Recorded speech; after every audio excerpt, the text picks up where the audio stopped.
server करबलई से फरमानन नज़्म है उन्हें दी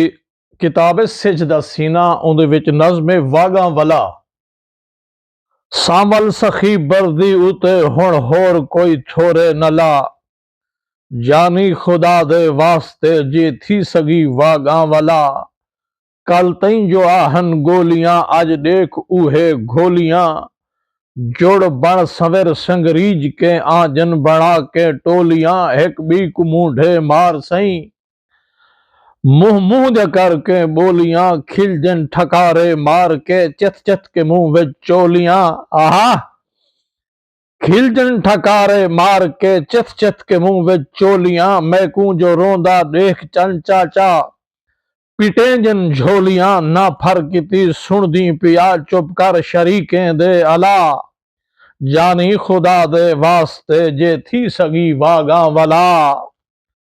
बन के भिकारन दर बदर रुलदी रहियां शामो सहर राती दिहां कीते हिमी कंडियां उते पैदल सफर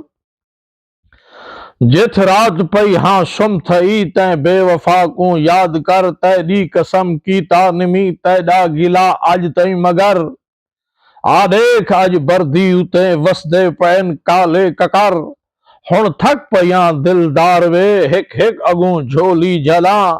जानी खुदा दे वास्ते जे थी सगी वागा वला जे थी सगी वागा वला जानी वधी कड़ गाल नहीं तैकू दसन दे हाल नहीं आहदा है जग सारा मैकू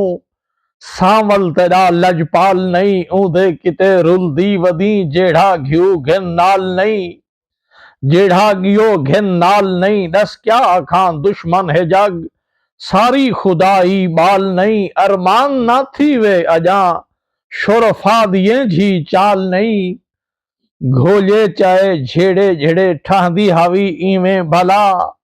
जानी खुदा दे वास्ते जे थी सगी वागा वला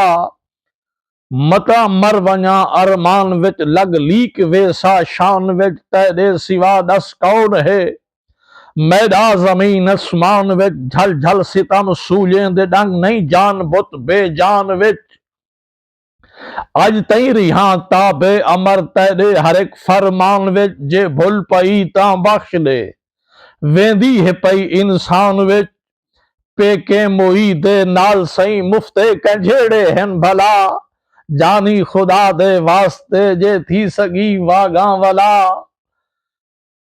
हाँ दस पैन तेजा यारियां दस पैन तेजा यारियां कीते निवाह गम खारियां इंसाफ कर दिलदार सही